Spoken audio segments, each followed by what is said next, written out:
Mwuahahahahahaha.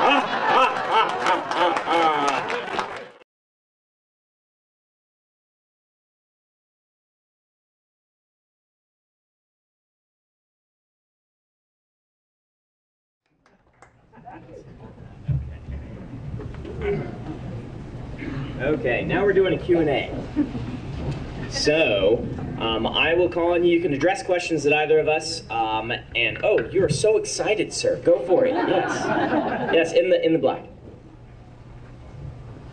This is a question I think only Harry can answer. Okay. But I may be wrong. Yeah, say it. I'll repeat it so everyone can hear it, and then I'll give the I'm reading something by a very learned chap on the internet who knows a lot about A World of Time, who's showing me subtext and mythological themes that I never even saw in it.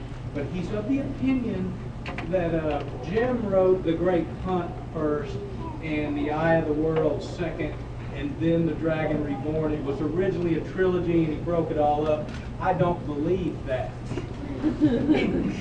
Oh, well, let me repeat the question. The question is, he's heard that The Great Hunt was actually written first, and then Eye of the World, and then The Dragon Reborn, and he wants to know if that is truth or rumor. It's rumor, not truth. He worked on the Eye of the World. They came in order. He did work on the Eye of the World for 4 years before he ever gave me any of it.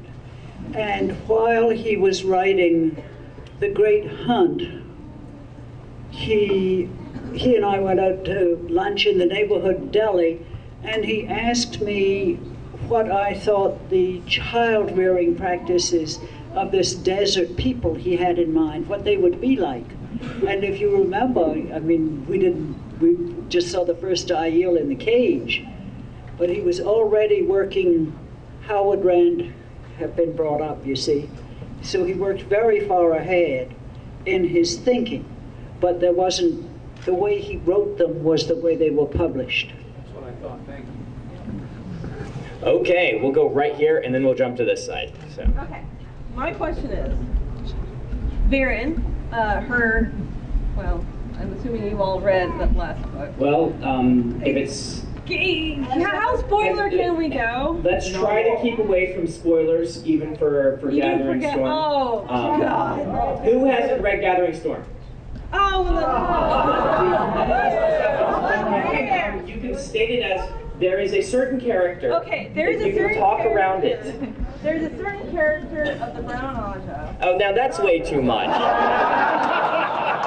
right. I tell you what, when you come through the line, ask us then, and then not everyone won't overhear it, all right? Okay. Excellent. All right, we'll go right here. I don't have a question, I have a thanks for both of you, especially for Harriet, for moving up the release date of the ebook. Oh, well, you're welcome. Thank you very much. Yep, and these will probably be moved up more as future books are released. Right now, the big question is there's some strong arming practices going on, and there's also some intricacies with the New York Times list and things, yeah. I think it was too cautious, my original saying you can't do it until a year has passed. The fact is that publishers are unable to delay ebook publication unless the author, or in my case, the estate, says, no, don't do it. There's a strong smell of strong-arm practice, as Brandon says, and it may, it really shocks me as an old-time editor. And in addition, it may interest you to know that for reasons known only to themselves, the New York Times does not count ebook sales when it's computing bestsellers. Oh my God. Yeah. All right, right back here. Is there a scene planned for the next show? Because I don't think it's going to be in this one. I haven't finished it yet. With one of the Aiel Wise Ones as a demonic. Is there a scene planned with one of the Aiel Wise Ones as a demonic? That will be a Raffo, I'm afraid. But excellent question nonetheless. All right, other questions? Over here. scene, the sequence, or they get split up? Thinking in particular of the battle of powers. I'm afraid I can't hear you real well. Can you step around the, yeah, I think your voice is getting blocked by that. Yeah. Do you write the scenes in sequence, or are they, like for instance, I'm thinking in particular of the battle for the tower, where you're jumping back and forth. Do you write the scene for one character through, and then Harry splits it up? Okay. The question is, do I write the scenes in order?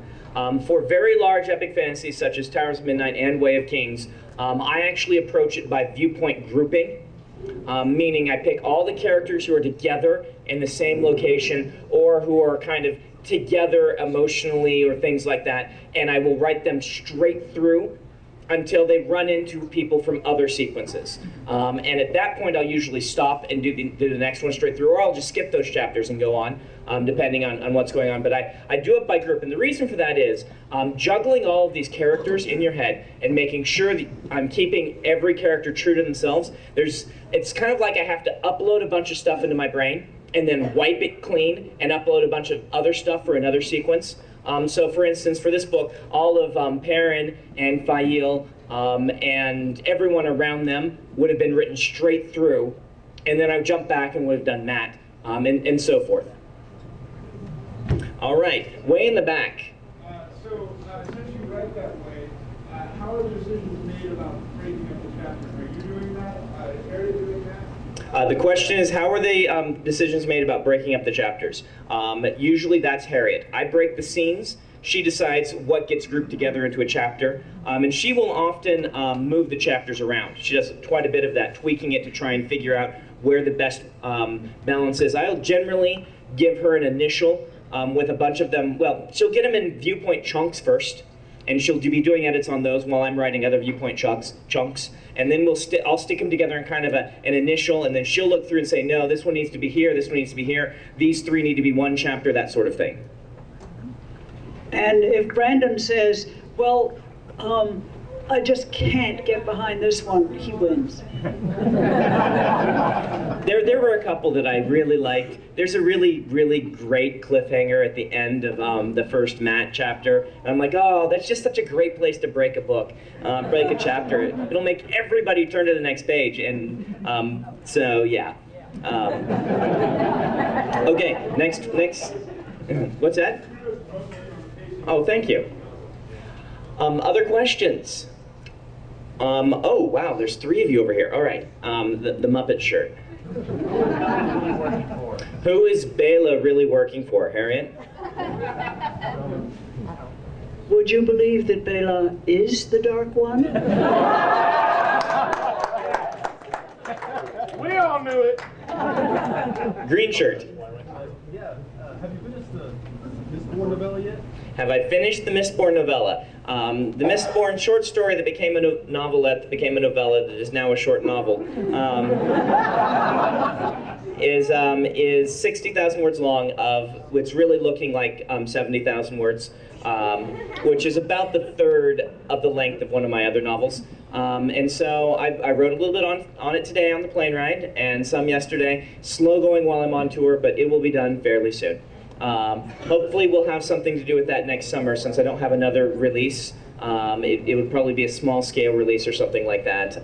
But yeah, hopefully there'll be something to do with that. If you weren't aware, between books, I generally take a few months off and just write something random, whatever strikes me. I don't have to have in fact, I can't have a contract for it. I can't have really done anything with it. It has to be something just completely unexpected to, keep my my instinct sharp and my writing ability sharp. I'm starting on A Memory of Light in January 1st, but I've got these 3 months to do whatever occurs to me. Last 2 months ago, I wrote a story about a pizza delivery man who turns into a necromancer.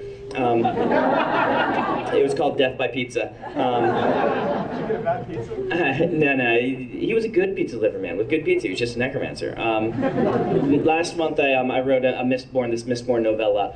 This month, I'm on tour, and so I'll finish that novella. Next month, I have a children's book that I'm revising, and then January, I start on A Memory of Light. So, all right, it looks like we have time for maybe 1 or 2 more questions, depending on. All right, we'll go to the dude in red. Are there any characters in particular you find hard to write for the Wheel of Time? Are there any characters in particular I find hard to write? There are several that I've had more trouble with than others.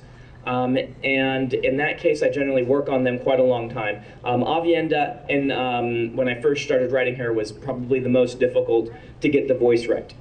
There are characters that I write that are more difficult to write than others for different reasons. For instance, Gowan is kind of frustrated with himself, and when you step into a character's viewpoint, you start to feel and think like them. That's the goal. And so him being frustrated with himself and his purpose in life makes it hard to write his scenes because you feel frustrated and things like that. Now, Harriet has a great story about being in viewpoint. Do you want to share it with them?